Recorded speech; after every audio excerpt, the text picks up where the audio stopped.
నిజమైన స్వాతంత్రము అను ఈ మా యొక్క టీవీ కార్యక్రమం యొక్క వీక్షకులకు అందరికీ కూడా ప్రభు అయిన యేసుక్రీస్తు వారి యొక్క నామములో శుభములు తెలుపుచు ఆహ్వానాన్ని పలుకుచున్నాను. హల్లెలూయా. దేవుని నామమునకు మహిమ కలుగును గాక.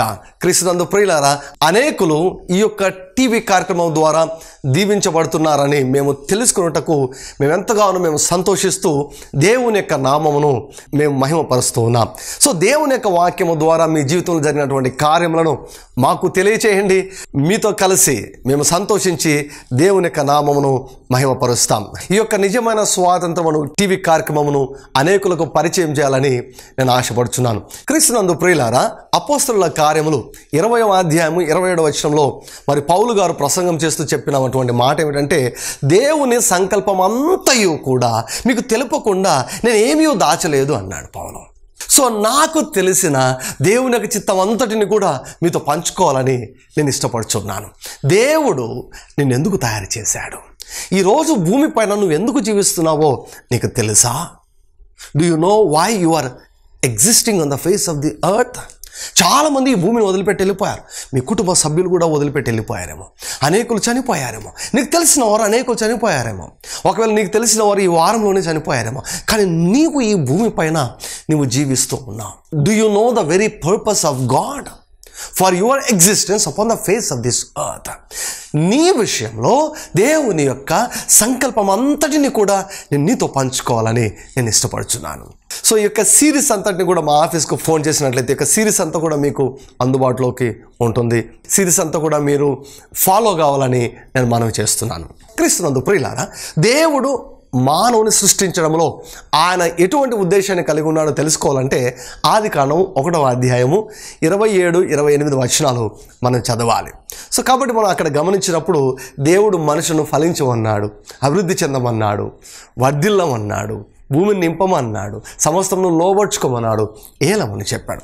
గడిచినటువంటి వారంలో నేను తెలియజేశాను, ఆకాశమందు ఆయన ఎట్టివాడై ఉన్నాడో భూమిపైన మనము అట్టివారమై ఉన్నాము. హల్లెలూయా. చాలామంది అనుకుంటారు పాత నిబంధన బ్రదర్ అది, కొత్త నిబంధనలో మనకు హింసలు ఉంటాయి, శ్రమలు ఉంటాయి, ఇవన్నీ కూడా చెబుతారు. చాలామంది పాత నిబంధనలు ఆ రీతిగా ఉండే కానీ క్రొత్త నిబంధనలో శ్రమలు హింసలు ఉంటాయి. వారు ప్రసంగాలు చేస్తే శ్రమలు తప్ప ఇక ఏముండవు. చాలామంది వారి ప్రసంగాల్లో శ్రమలను ఎక్కువగా మహిమపరుస్తూ ఉంటారు, హింసలను ఎక్కువగా మహిమపరుస్తూ ఉంటారు. శ్రమలను, హింసలను, నలుగగొట్టబడుటను, వీటిని ఎక్కువగా మహిమపరుస్తూ ఉంటారు. పౌలు గారు ఏమంటారు తెలుసా? అన్ని శ్రమలు అనుభవించిన పౌలు గారు ఏమంటారు తెలుసా? ఈ మా చులకని శ్రమ అంటాడు. శ్రమలను పౌలు చులకన చేశాడు. ఎక్కడ కూడా శ్రమలను పౌలు గారు ఘనపరచలేదు, శ్రమలను మహిమపరచలేదు, శ్రమలను పౌలు గారు చులకన చేశారు. ఓ వ్యక్తి నన్ను అడిగాడు ఒక ప్రశ్న, అన్నా ఎప్పుడు మీరు ఆశీర్వాదం గురించే చెప్తారే అన్నాడు. నేను అడిగాను, మరి అంటే నీకు అప్పుడప్పుడు శాపం కూడా కావాలనా అని అడిగాను. అంటే అలా కాదు అన్నాడు. చాలామంది విభిన్న అభిప్రాయాలు కలిగి ఉన్నారు. ఎప్పుడు ఆశీర్వాదమైన అడుగుతారు. క్రీస్తునందు ప్రియులారా, శ్రమలు వేరు, శాపం వేరు. హింసలు వేరు, శాపము వేరు. హింసించబడడం వేరు, శాపం క్రింద జీవించడం వేరు. ఈ రెండింటికి తేడా తెలియాలి, లేకపోతే నువ్వు మోసపోతావు. అందుకే ప్రభు అన్నాడు, యెషయా గ్రంథంలో అన్నాడు, హోషేయ గ్రంథంలో అన్నాడు, అయ్యో నా ప్రజలు, అయ్యో నా జనులు జ్ఞానము లేకయే చెరపట్టబడి ఉన్నారని ఓ చోట అంటే, జ్ఞానము లేకయే నాశనం అవుతున్నారని హోషేయ గ్రంథంలో అంటాడు. My people are destroyed because of lack of knowledge. It's not because of the devil, no, it is the lack of the knowledge, lack of revelation knowledge. జ్ఞానము లేకే నా ప్రజలు నాశనం అవుతున్నారు అన్నాడు. జ్ఞానము లేకే నా ప్రజలు చెరసాలలో ఉన్నారు అంటున్నాడు దేవుడు. This is the cry of haven. ఇది పరలోకం యొక్క ఆట ధ్వని.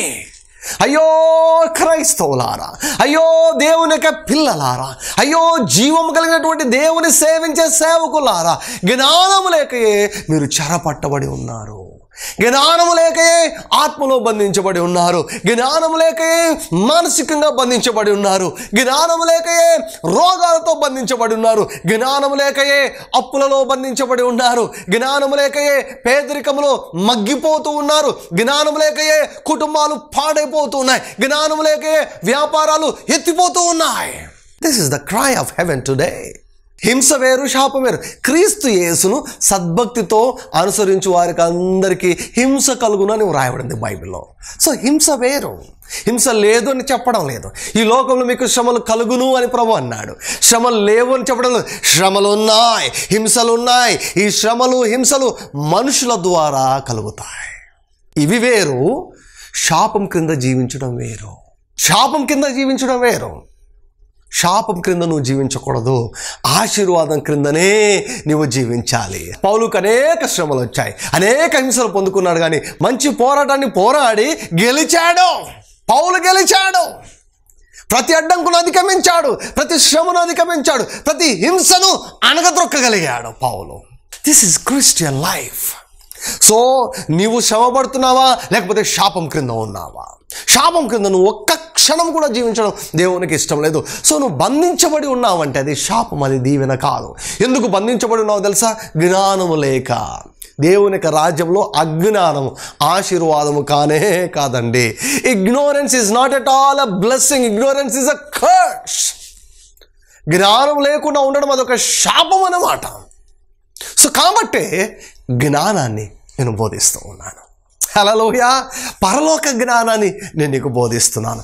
ఈ దేవుని యొక్క వాక్యాన్ని నేను నీకు బోధిస్తున్నాను. ఈ వాక్యముందు నిలిచి ఉన్న వారైతే మీరు సత్యమును గ్రహిస్తారు. అప్పుడు సత్యము మిమ్మల్ని స్వతంత్రులుగా చేయను. కుమారుడు మిమ్మల్ని స్వతంత్రులుగా చేసిన ఎడల మీరు నిజముగా స్వతంత్రులు అవుతారు. ఈ యొక్క వాక్యం దేని కొరకో తెలుసా? ఈ యొక్క టీవీ కార్యక్రమం దేని కొరకో తెలుసా? నేను నిజమైన స్వాతంత్రంలోనికి నడిపించిన కొరకే. నీ ఆత్మ వర్ధిల్లాలి, నువ్వు మానసికంగా వర్ధిల్లాలి, దేహపరంగా నువ్వు వర్ధిల్లాలి, ఆర్థికంగా వర్ధిల్లాలి, కుటుంబ పరంగా వర్ధిల్లాలి, సమాజంలో సొసైటీలో నువ్వు వర్ధిల్లాలి, ఘనత కలిగి పేరును మంచి ఖ్యాతిని కలిగినటువంటి వ్యక్తిగా నువ్వు జీవించాలని దేవుడు కోరుకుంటున్నాడు. నీ యొక్క కొమ్ము గురుపోతు కొమ్ము వలె హెచ్చించబడాలని దేవుడు కోరుకుంటున్నాడు. నీ యొక్క నామాన్ని గొప్ప చేస్తానని నేను వాగ్దానం చేస్తున్నాడు. మండుచున్న దీపాన్ని ఎప్పుడు కూడా కొంచెం కింద పెట్టడండి. నువ్వు మండుతూ ఉన్నట్లయితే ఈ యొక్క వెలుగును నువ్వు పొందుకొని నువ్వు మండుతూ ఉన్నట్లయితే నిన్ను పైకి లేపి కొన్ని లక్షల మందికి చూపిస్తాడు దేవుడు. కొన్ని లక్షల మంది ముందు, కోట్ల మంది ముందు నీ నామాన్ని ఆయన ఘనపరుస్తాడు. దేవుడు తన వాక్యంలో సెలవిచ్చాడు కదా, నన్ను ఘనపరచువని నేను ఘనపరుస్తానన్నాడు దేవుడు. శ్రమలను ఘనపరచొద్దు, హింసలను గనపరచొద్దు, యేసు నామమును గనపరచు, దేవుని యొక్క వాక్యమును గనపరచు, యేసు రక్తమును గనపరచు. శ్రమలను చులకన చేయి, సమస్యలను చులకన చేసి మాట్లాడు. మనుషులను చులకన చేయొద్దు, సమస్యలను చులకన చేసి మాట్లాడడం నువ్వు నేర్చుకో. పౌలు ఆ రీతిగా మాట్లాడాడు. వాక్యం చదవండి, వాక్యాన్ని సరిగా విభజించండి. పరిశుద్ధాత్ముడు మీలోనే నివాసం చేస్తూ ఉన్నాడు. ఆయన అడగండి, ఆయన సర్వసత్యంలోకి నిన్ను నడిపిస్తాడు. ప్రతి అబద్ధం నుంచే నిన్ను విడిపిస్తాడు. ఈ బోధ పరిశుద్ధాత్మ ద్వారా నడిపించబడినదో కాదో ఆయన నీకు చెబుతాడు. ఒకవేళ నీకు చెబితే నా ప్రసంగాలన్నీ, ప్రతి ప్రసంగాన్ని నువ్వు విను. ఒకవేళ ఇది దేవుని యొక్క ఆత్మ ద్వారా ప్రేరేపించబడలేదు అంటే ఎప్పుడు కూడా నా యొక్క ప్రసంగాన్ని వినొద్దు. I challenge you today itself, sit in the presence of God and ask God whether this message is from the Holy Spirit or not. If God says yes, then hear every message of mine. ప్రతి వర్తమానాన్ని విను, అక్కడే నీకు స్వాతంత్రం ఉంది. దేవుని యొక్క వాక్యాన్ని గ్రహించడం ద్వారానే నువ్వు నిజమైన స్వాతంత్రాన్ని నువ్వు అనుభవిస్తావు. సో దేవుడు ఆదాముతో ఏం చెప్పాడు? నోవాహుతో అదే చెప్పాడు, అబ్రాహాముతో అదే లైన్లో చెప్పాడు. పాత నిబంధన భక్తులందరూ కూడా దేవునితో కలిసి నడిచినప్పుడు, దేవుని యొక్క స్వరాన్ని విని ఆ స్వరానికి వారు లోబడినప్పుడు వారు ఏలారండి. ఏలబడలేదు, ఏలారు. ఓడిపోలేదు, గెలిచారు. హల్లెలూయా. ఎల్లప్పుడూ విజయోత్సవం చేత ఊరేగించే దేవుడు మన దేవుడు. ఓటమి దేవుని యొక్క చిత్తమే కాదు, ఊరేగిస్తాడు దేవుడు విజయోత్సవం చేత. We are more than conquerors through him who loved us. So కొత్త నిబంధనలో కూడా దేవుని యొక్క వాక్యంలో నుండి మీకు చూపించాను. యోహాను సువార్త 15వ అధ్యాయంలో మీరు బహుగా ఫలించాలని ప్రభు అన్నాడు. సో తర్వాత పత్రికల భాగంలో మనకు వచ్చినప్పుడు రోమిలకు రాసిన పత్రిక 5:17లో నేను చూపించాను మీకు, మరణము ఒకని అపరాధం మూలమున వచ్చినదై ఆ ఒకని ద్వారానే ఏలిన ఎడల కృపాబాహుల్యమును నీతి దానమును పొందిన వారు జీవము గలవారై ఈ లోకములోనే యేసుక్రీస్తును ఒకని ద్వారా ఏలుదురు. ఈ లోకంలో నువ్వు ఏలాలంటే నీకేం కావాలో తెలుసా? కృప గురించి నీకు అర్థం కావాలి, దేవుని నీతిని గురించి అర్థం కావాలి, నీతి దానము, నీతి ఒక బహుమానముగా నువ్వు పొందుకున్నావు, అది నీకు అర్థం కావాలి. మీకు ఒక విషయం తెలుసా? రక్షణ ఒక బహుమానం. Forgiveness of sin is a gift, you cannot earn it. పాప క్షమాపణ నువ్వు కొనుక్కోలేవు. ఈ ప్రపంచంలో అత్యంత సంపన్నుడు కూడా పాప క్షమాపణను కొనలేడు. దాని విలువ చాలా ఎక్కువ. పాప క్షమాపణ ఈరోజు ఉచితంగా దొరుకుతుందని దాన్ని చిన్నగా చూడవద్దు. దాని విలువ దేవుని యొక్క రక్తం యొక్క విలువ ఎంతో అంత విలువ. దాని యొక్క విలువను మనిషి పెట్టలేడు, మానవుడు కొనలేడు రక్షణను. అందుకే దేవుడు ఉచితంగా నీకు ఇస్తూ ఉన్నాడు. రక్షణ ఒక బహుమానం, పరిశుద్ధాత్మ కూడా ఒక బహుమానం. పరిశుద్ధాత్మ వరము అని వ్రాయబడింది. See, the Holy Spirit is a gift. Salvation is a gift. Holy Spirit is a gift. Do you know one thing? Jesus is a gift to the whole world. యేసు ప్రభు లోకమంతటికి కూడా ఆయన ఒక బహుమానంగా తండ్రి అయిన దేవుడు ఇచ్చాడు. అయితే పరిశుద్ధాత్మ లోకానికి బహుమానం కాదు. లోకము ఆయన గురించి తెలుసుకోలేదు కాబట్టి ఆయనను పొందుకోనేరదు అని యేసు ప్రభు అంటాడు. సో కాబట్టి పరిశుద్ధాత్మ ఎవరికి వరమో తెలుసా? సంఘానికి వరం, విశ్వాసులకు వరం. స్వస్థత కూడా ఒక వరం అండి, ఒక బహుమానం. ప్రియులారా, never try to purchase healing. స్వస్థతను కొనేదానికి ఎప్పుడు ప్రయత్నం చేయొద్దు. స్వస్థత కొరకే డబ్బులు వెచ్చించేదానికి ఎప్పుడు ప్రయత్నం చేయొద్దు. స్వస్థత ఒక బహుమానం అండి. దురాత్మ నుంచి విడుదల కూడా ఒక బహుమానం. All of these things are free for you. నీ కొరకు దేవుడు ఉచితంగా నీ కొరకు అందుబాటులో ఉంచాడు. ఉచితంగా వచ్చాయి, కానీ దాని వెల ఏమిటో తెలుసా? యేసుక్రీస్తు రక్తము, ఆయన యొక్క మరణము, ఆయన యొక్క జీవితము మనం ఉచితంగా మనం పొందుకుంటూ ఉన్నాం. సో నీతిని నువ్వు బహుమానంగా పొందుకున్నావు. నీతి గురించి బాగా తెలుసుకోవాలి. తర్వాత యేసుక్రీస్తును ఒకని ద్వారా, యేసు నామం గురించి నువ్వు తెలుసుకోవాలి. యేసు నామం గురించి ఎంత తెలుసుకుంటావో అంత ఎక్కువగా యేసు నామమును అంత ఎక్కువగా యేసు నామం పైన నీకు విశ్వాసం లభిస్తుంది. ఎంత విశ్వాసం లభిస్తే అంత ఎక్కువగా యేసు నామాన్ని నువ్వు ఉపయోగిస్తావు. నిన్ను ఏలుటకు, నిన్ను లోబర్చుటకు ఏ దయ్యం పని చేసినా, ఏ మనుషుడు పని చేసినా, ఏ రోగం పని చేసినా, ఏ వ్యతిరేక శక్తి పని చేసినా కూడా యేసు నామాన్ని నువ్వు ప్రయోగిస్తే ఏదైనా సరే యేసు నామం ముందు మోకాళ్ళు వంచవలసిందే. Hallelujah. Know about the name of Jesus. Get a revelation about the name of Jesus. Begin to meditate on the name of Jesus. యేసు నామం గురించి ధ్యానించడం నేర్చుకో. You are a person in authority. నీవు అధికారంలో ఉన్న ఒక వ్యక్తి అని మర్చిపోవద్దు. Use the name of Jesus. కృపను వాడుకో, దేవుడిచ్చిన నీతిని వాడుకో. యేసు నామమును ఉపయోగించి ఈ మూడిటి గురించి తెలుసుకొని, ఈ మూడిటి ఉపయోగించడం తెలుసుకుంటే నువ్వు వెళ్తావు ఈ లోకంలో. ఆ మూడిటి గురించి నీకు తెలియదు కాబట్టి నువ్వు ఏలలేకున్నావు, ఏలబడుతూ ఉన్నావు. గ్రహించడం చాలా ప్రాముఖ్యం. సో మరొక లేఖన భాగాన్ని ఈరోజు మీకు చూపిస్తాను. కొలస్సీలకు రాసిన పత్రిక 1వ అధ్యాయము 5-6 వచనాలు. మీ వద్దకు వచ్చిన సువార్త సత్యమును గూర్చిన బోధ వలన ఆ నిరీక్షణను గూర్చి మీరు ఇంతకు ముందు వింటిరి. ఈ సువార్త సర్వలోకములో ఫలించుచు వ్యాపించుచున్నట్టుగా మీరు దేవుని కృపను గూర్చి విని సత్యముగా గ్రహించిన నాట నుండి మీలో సైతము ఫలించుచు వ్యాపించుచున్నది. పౌలు గారు ఉపయోగిస్తున్న భాష చూసారా? ఏమంటున్నాడు? ఫలించడం గురించి మాట్లాడుతున్నాడండి. దేవుడు మారడు. యెహోవానైన నేను మార్పు లేని వాడను అన్నాడు. యేసుక్రీస్తు ప్రభు నిన్న నేడు నిరంతరము ఏకరీతిగా ఉన్నాడు, ఉంటాడు. అవును, ఆమేన్. యుగ యుగములకు ఆయనకు మహిమ కలుగును గాక. ఆదికాండం 1వ అధ్యాయంలో ఏమన్నాడు? 8వ అధ్యాయంలో అదే అన్నాడు, 9వ అధ్యాయంలో అదే అన్నాడు, 12వ అధ్యాయంలో అదే అన్నాడు.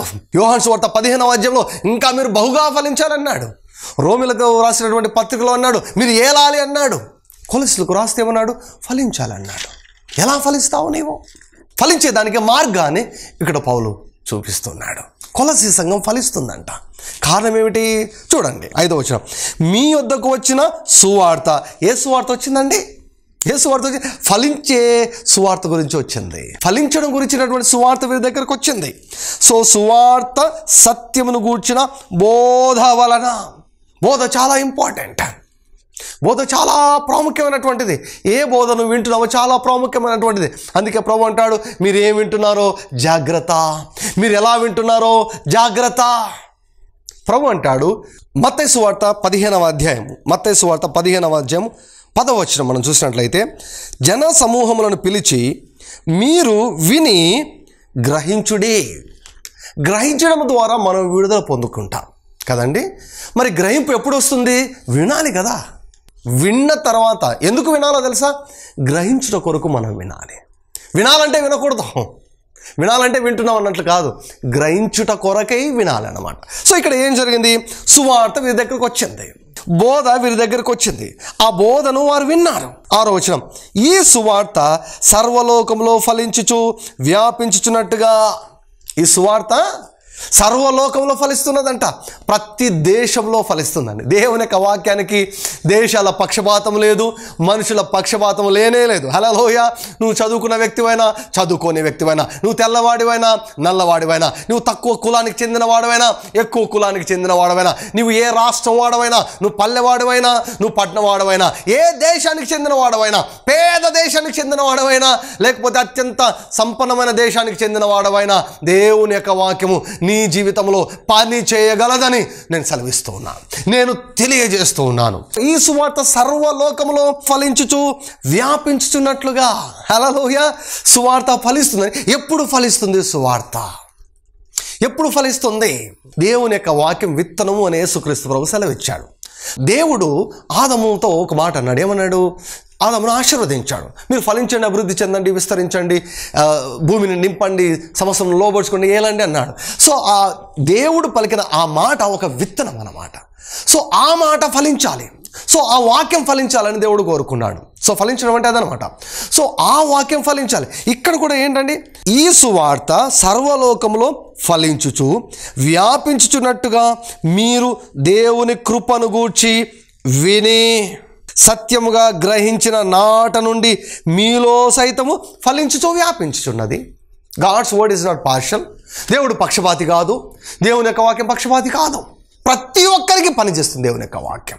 అయితే ఎవరి జీవితంలో పనిచేస్తుందో తెలుసా? ఎవరైతే విని గ్రహిస్తారో. అందుకే చాలామందికి వర్తమానాలు వినే అలవాటు లేదు. చాలామంది దాని గురించి బోధించరు. వినడం యొక్క ప్రాముఖ్యత చాలామందికి తెలియదండి. ఈనాడు చాలామంది క్రైస్తవులకు వినడం యొక్క ఏం వినాలి? అన్నీ వింటుంటారన్నమాట. అది చాలా దైవికమని అనుకుంటారు. నో నో నో నో మనం అన్నీ తింటామా చెప్పండి? రోడ్డు పైన ఉన్నటువంటి ప్రతి ఆహార పదార్థాన్ని తింటామా? కొంచెం పరీక్షించాలి కదా. దేవుని యొక్క వాక్యాన్ని పరీక్షించాలి. బెరయ సంఘం వాళ్ళు ఏం చేశారు? పౌలు బోధిస్తుంటే ఇది వాక్యానుసారం ఉన్నదా లేదా అని పరిశోధించారు. పరీక్షించాలి. ఎవరు ప్రసంగం చేసినా, ఎవరు బోధించినా వాక్యముతో సరి చూసుకోవాలి. సో వీరు విన్నారు. కొలస్సీ సంఘస్థులు వారు విన్నారు. విన్న తర్వాత ఏం జరిగింది? గ్రహించారు. సో విని గ్రహించిన నాట నుండి వారిలో సైతము ఈ దేవుని యొక్క వాక్యం ఫలించిందంట, అది వ్యాపిస్తుందంట. యోసేపు గురించి వ్రాయబడిన ఒక మాట నాకు గుర్తుకొస్తా ఉంది. ఏమిటంటే యోసేపు ఫలించడి కొమ్మ. గోడ మీదకి ఎక్కి వ్యాపిస్తాడంట ఆయన యోసేపు. గోడ అంటే ఏమిటి? అడ్డులు, ఆటంకాలు, శ్రమలు, అవరోధాలు, వ్యతిరేకతలు అవి వచ్చినప్పుడు ఆగిపోయేవాడు కాదండి యోసేపు. దేవుడు యోసేపుకు తోడై ఉన్నాడు. యెహోవా ఆశీర్వాదం యోసేపునకు పొలంలోనేమి పట్టణంలోనేమి తోడుగా ఉన్నదండి. దేవుడితో నువ్వు కలిసి ఉంటే you are un unstoppable person. ఎవరు నిన్ను ఆపలేరు. సో సువార్త ఫలించుతుందంట. సర్వలోకంలో ఫలించినట్లుగా కొలస్సీ సంఘంలో కూడా ఫలించిందంట. హల్లెలూయా. నీ జీవితం ఫలవంతంగా ఉందా, ఫలహీనంగా ఉందా? చూసారా, పత్రికలో కూడా సబ్జెక్ట్ చేంజ్ కాలేదండి, బేస్ లైన్ చేంజ్ కాలేదు, ఫౌండేషన్ చేంజ్ కాలేదు. పిల్లలారా, దేవునికి చిత్తం మారలేదండి. పాత నిబంధనలో చూసాం, క్రొత్త నిబంధనలో చూసాం, పత్రికలో మనం చూసాం. దేవుని చిత్తం మారలేదు. ఫలించాలనే కోరుకుంటున్నాడు, విస్తరించాలనే కోరుకుంటున్నాడు, అభివృద్ధి చెందాలనే కోరుకుంటున్నాడు, భూమిని నింపాలని కోరుకుంటున్నాడు. సమస్తమును లోబర్చుకోవాలని కోరుకుంటున్నాడు. అపవాదిని కాళ్ళ క్రింద అదిమి త్రొక్కి పెట్టాలని కోరుకుంటున్నాడు. సో క్రీస్తునందు ప్రియులారా, దేవుడు ఏమాత్రం కూడా మారలేదు. మానవుని ఎడల ఆయన చిత్తము మారలేదు. ఈవెన్ నేను భవిష్యత్తు గురించి కూడా నేను చెప్పబోతున్నాను. భవిష్యత్తులో ఏం జరగబోతుందో తెలుసా? ఏం జరగబోతుంది? భవిష్యత్తులో కూడా నీవు నేను ఏలబోతున్నాను. రండి, దేవుని యొక్క వాక్యం నుండి మీకు రుజువు చేస్తాను. చూడండి, ఆది కాండం నుంచి ప్రకటన వరకు నేను రుజువు చేస్తూ ఉన్నాను. దేవుని యొక్క చిత్తం ఏమిటి, నీ విషయంలో దేవుని యొక్క చిత్తం ఏమిటో నేను రుజువు చేస్తున్నాను. రండి, ప్రకటన గ్రంథము 20వ అధ్యాయం 4వ వచనం. అంతటా సింహాసనములను చూచితిని, వాటి మీద ఆసీనులై ఉండు వారికి విమర్శ చేయుటకు అధికారం ఇవ్వబడెను. మరియు క్రూర మృగమునకైనను దాని ప్రతిమకైనను నమస్కారము చేయక తమ నొసళ్ళ యందు గాని చేతుల యందు గాని దాని ముద్ర వేయించుకొనని వారిని యేసు విషయమై తామిచ్చిన సాక్ష్యము నిమిత్తమును దేవుని వాక్యము నిమిత్తమును శిరచ్ఛేదనము చేయబడిన వారి ఆత్మలను చూచితిని. వారు బ్రతికిన వారై 1000 సంవత్సరములు క్రీస్తుతో కూడా రాజ్యము చేసిరి. ఆ 1000 సంవత్సరములు గడుచు వరకు కడమ మృతులు బ్రతుకలేదు. ఇది మొదటి పునరుత్థానము. ఈ మొదటి పునరుత్థానములో పాలుగలవారు ధన్యులను పరిశుద్ధులనై ఉందురు. ఇట్టి వారి మీద రెండవ మరణమునకు అధికారము లేదు. వీరు దేవునికిని క్రీస్తుకును యాజకులై క్రీస్తుతో కూడా 1000 సంవత్సరములు రాజ్యము చేయుదురు. ఇంగ్లీష్లో ఉంటుంది, they will rule and rain with Christ. భవిష్యత్తులో కూడా ఇదే జరగబోతా ఉంది. దేవుడు సృష్టించిందే నీవు ఒక రాజుగా ఉండాలని దేవుడు సృష్టించాడు. నువ్వు ఎలా జీవిస్తున్నావు? బానిసగా జీవిస్తున్నావా? ఆది కాండంలో మీకు చూపించాను, క్రొత్త నిబంధనలు మీకు చూపించాను, పత్రికలో మీకు చూపించాను. రాబో కాలంలో 1000 ఏళ్ల పరిపాలనలో ఏం జరగబోతుందో చూపించాను. మనం ఏలబోతున్నామండి. దేవుని యొక్క చిత్తము మారనే మారదు. మనుషులు మారుతారు, పరిస్థితులు మారుతాయి, ఋతువులు మారుతాయి, రాజకీయాలు మారుతాయి, అధికారాలు మారుతాయి. దేవుని చిత్తం మాత్రం మారదు. భూమి ఆకాశాలు గతిస్తాయి, కానీ ఆయన చిత్తం నీ ఎడల ఎన్నడూ కూడా మారదు. దేవుడు తన చిత్తాన్ని నీ జీవితంలో చేయాలని ఎంతగానో కోరుకుంటాడు. ఇంకా వివరంగా లోతుగా మరి వచ్చే వారంలో ఈ యొక్క వాక్యాన్ని నేను మీకు వివరించబోతున్నాను. అయితే గమనించండి, గుర్తించండి. నువ్వు ఫలించాలన్నదే దేవుని యొక్క చిత్తం. నువ్వు విస్తరించాలన్నదే దేవుని యొక్క చిత్తం. నువ్వు సమస్తమును లోబర్చుకోవాలన్నదే దేవుని యొక్క చిత్తం. నువ్వు దుఃఖపడుతూ ఉండాలన్నట్టు దేవుని యొక్క చిత్తం కాదు. దేవుడు తన వాక్యమును నీవు విని గ్రహించుట ద్వారా నిన్ను నిజమైన స్వాతంత్రంలోనికి నడిపించును గాక. దేవుడు మిమ్మల్ని కూడా అత్యధికంగా దీవించును గాక. God bless you. ఆమేన్. అభిషేకించబడినటువంటి దేవుని యొక్క వాక్యాన్ని మీరు విని మీరు దీవించబడ్డారని నేను నమ్ముచు దేవుని యొక్క నామమును నేను మహిమపరుస్తున్నాను.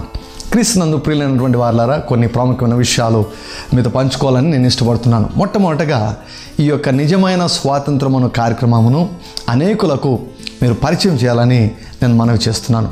దేవుడు తన వాక్యం ద్వారా అనేకులను నిజమైన స్వాతంత్రంలోనికి ఆయన నడిపిస్తున్నాడు. తరువాత దేవుని యొక్క వాక్యంలో రాయబడి ఉంది ఏమిటంటే, నీతిమంతుడు విశ్వాస మూలముగా జీవిస్తాడు. సో నీతిమంతుడు ఎవరు? యేసు ప్రభు యొక్క రక్తము చేత కడుగబడినటువంటి వాడు, యేసు ప్రభు రక్తము చేత కొనబడినటువంటి వ్యక్తి. సో ఆ నీతిమంతుడు జీవించవలసిన విధానం ఏమిటో తెలుసా? విశ్వాసం మూలంగా జీవించాలి. అంటే దేవుని యొక్క వాక్యము పైన ఉన్నటువంటి విశ్వాసము ద్వారా జీవించాలి. ముఖ్యంగా మనము నేర్చుకోవలసిన విషయం ఏంటో తెలుసా? విశ్వాసమును మనం నేర్చుకోవాలి. సో విశ్వాసం ఎలా వస్తుంది? వాక్యంలో రాయబడింది, వినుట వలన విశ్వాసము కలుగును అని రాయబడింది. సో కాబట్టి క్రీస్తునందు ప్రియులారా, అనేక ప్రసంగాలు, కొన్ని 100 ప్రసంగాలు నేను విశ్వాసం గురించి చేశాను. ఇవన్నీ కూడా మీకు అందుబాటులో ఉన్నాయి. తర్వాత వాటిని వినాలని నేను మనవి చేస్తున్నాను. చాలామందికి ప్రసంగాలు, విశ్వాసం గురించినటువంటి ప్రసంగాలు వినే అలవాటు లేదు. అభిషేకించబడినటువంటి దేవుని యొక్క వాక్యాన్ని వినడము అది చాలా మంచి అలవాటు. సో కాబట్టి ప్రతిరోజు కనీసం ఒక వర్తమానైనా వినండి. సో మరొక ముఖ్యమైన విషయం ఏంటంటే, దేవుడు నన్ను అభిషేకించి నా చేత కొన్ని ప్రాముఖ్యమైనటువంటి పుస్తకమును ఆయన వ్రాయించారు. వాటిలో మొదటిది నీ భవిష్యత్తును నిర్మించుకో. వినేదానికి ఆశ్చర్యంగా ఉంటుంది. అవునండి, నీ భవిష్యత్తు దేవుని చేతిలో లేదు, నీ భవిష్యత్తు నీ చేతిలో ఉంది. దేవుడు అన్నాడు, ఇదిగో ఆశీర్వాదమును శాపమును నీ ఎదుట ఉంచి ఉన్నాను, నీకు ఏది కావాలో కోరుకో అంటూ ఉన్నాడు. పుస్తకాన్ని ప్రతి ఒక్కరు కూడా మీరు చదవండి. ప్రతిరోజు చదువుతూ ఉండడం వలన మీ జీవితాల్లో మీరు అద్భుతములను మీరు అనుభవించగలరు అని నేను తెలియజేస్తున్నాను. సో మరొక పుస్తకాన్ని 1000 స్తుతులు అన్నటువంటి పుస్తకాన్ని, ప్రతి స్తుతిని కూడా దేవుడు చెప్పి ఆయన వ్రాయించాడు. ఈ 1000 స్తుతులు చేయడం ద్వారా లెక్కలేనన్ని సాక్ష్యాలు, ఆత్మీయ అద్భుతాలు, మానసికమైన అద్భుతాలు, శారీరకపరమైన అద్భుతాలు, స్వస్థతాపరమైన అద్భుతాలు, ఆర్థికపరమైన అద్భుతాలు, అసలు దేవుని ముఖాముఖిగా చూసిన వారు చాలామంది ఉన్నారు స్తుతులు చేస్తుండగా. తర్వాత క్రైస్తవ సమాజంలో అత్యంత వివాదాస్పదమైన, నిర్లక్ష్యము చేయబడినటువంటి క్రైస్తవ అనుభవము పరిశుద్ధాత్మ బాప్తిస్మం. దేవుడు నన్ను ప్రేరేపించి ఈ అంశం గురించి బహు స్పష్టంగా ఆయన వ్రాయించాడు. తెలుగులో నాకు తెలిసినంత వరకు పరిశుద్ధాత్మ బాప్తిస్మం గురించి కంప్లీట్ గైడ్ ఇంతవరకు నేనైతే చూడలేదు. సో అయితే ఈ పుస్తకాన్ని మీరు చదవాలని నేను ఎంతగానో కోరుకుంటున్నాను. ఈ పుస్తకాన్ని చదువుతున్నప్పుడే అనేకులు పరిశుద్ధాత్మ చేత అభిషేకించబడి భాషల్లో మాట్లాడుతూ మరి ఉజ్జీవాన్ని వారు అనుభవిస్తున్నారు. దేవుని నిజంగా నువ్వు అనుభవించాలనుకుంటున్నావా? దేవుని యొక్క అద్భుతాలను నీ జీవితంలో నువ్వు చూడాలనుకుంటున్నావా? బలమైన సేవ నువ్వు చేయాలని నువ్వు అనుకుంటున్నావా? అయితే పరిశుద్ధాత్మ బాప్తిసం పుస్తకాన్ని మీరు చదివి అనేకులకు పరిచయం చేయాలని నేను మనవి చేస్తున్నాను. ప్రభువు ఒక ప్రశ్న మిమ్మల్ని వేయమన్నాడు. Are you satisfied with your life? నీ జీవితం నీకు సంతృప్తికరంగా ఉన్నదా? లేకుంటే ఈ పుస్తకాన్ని ఖచ్చితంగా చదవాలి. నీ జీవితంలో చాలా సంఘటనలు ఎందుకు జరుగుతున్నాయో అర్థం కాని స్థితిలో ఉన్నావా? అయితే నువ్వు ఖచ్చితంగా ఈ పుస్తకాన్ని చదువు. నీ జీవితం అద్భుతంగా మార్చబడగలదు. నీ జీవితము నీకు తృప్తికరంగా మార్చబడగలదు అని దేవుడు ఈ పుస్తకం ద్వారా నీకు తెలియజేస్తున్నాడు. సో మరి ఒక పుస్తకం, ఈ తరములోనే గొప్ప దైవజనుడు, కొన్ని లక్షల మంది విశ్వాసుల జీవితాలను ప్రభావితం చేసినటువంటి దైవజనుడు రెవరెండ్ కెన్నెత్ ఈ హేగెన్ గారు వారు రాసినటువంటి రిడీమ్డ్ అన్నటువంటి ఇంగ్లీష్ పుస్తకాన్ని నేను తెలుగులోనికి తర్జుమా చేశాను. చిన్న బుక్లెట్, అనేకుల జీవితాలను ప్రభావితం చేసినటువంటి ఆ చిన్న పుస్తకాన్ని మీరు కూడా పొందుకోవాలని మనవి చేస్తున్నాను. సో ఈ పుస్తకాలన్నీ కూడా చదవండి. చాలామందికి పుస్తకాలు చదివే అలవాట్లేదు. ఈ మంచి అలవాటును మీరు అలవర్చుకోవాలని నేను కోరుచున్నాను. సో పుస్తకాలు చదవండి, మీ జీవితాలు పూర్తిగా మార్చబడతాయని నేను తెలియజేస్తున్నాను. ఈ ప్రోగ్రాం మీకు దీవెనకరంగా ఉన్నదని నమ్ముచున్నాము. మా address RDJ ministries Calvary faith church, Krishnapuram, 0 road, Tadipatri, Anantapur district, Andhra Pradesh. మా phone number 9440040031. Another number 9440040041. Thank you very much for watching our program. Anantapuram నగర ప్రజలకు శుభవార్త. స్వచ్ఛమైన కల్తీ లేని వాక్యమును మీరు వినాలనుకుంటున్నారా? ఆత్మీయంగా పడిపోయిన స్థితిలో మీరు ఉన్నారా? ఎన్ని ప్రయత్నములు చేసినా కూడా మీ వ్యాధులు నయం కావడం లేదా? అప్పుల ఊబిలో చిక్కుకొని ఉన్నారా? భయము చేత, దురాత్మల చేత, చేతబడి శక్తుల చేత పీడింపబడుచున్నారా? ఆత్మీయంగా బలపడి బలమైన సేవ చేయాలని ఆశ కలిగి ఉన్నారా? శక్తివంతమైన స్తుతి ఆరాధన లేకుండా జీవిస్తున్నారా? అయితే మీ కొరకే దేవుని చేత పిలువబడి, దేవుని చేత అభిషేకించబడి, దేవుని చేత పంపబడిన దైవజనులు, టీవీ ప్రసంగికులు reverend doctor Daniel R Jayant గారు అనంతపురం నగరంలో ప్రతి ఆదివారం సాయంత్రం 6 గంటలకు ఆరాధనను ప్రారంభించారు. కనుక ఈ ఆరాధనలో పాల్గొని యేసు ప్రభు ద్వారా అత్యధికమైన దీవెనలు పొందుకొనండి. స్థలము Siddhartha function hall, police complex, arts college ఎదురుగా, అనంతపురం. మా ఫోన్ నంబర్స్ 9440040031 మరియు నంబర్ 9440040041.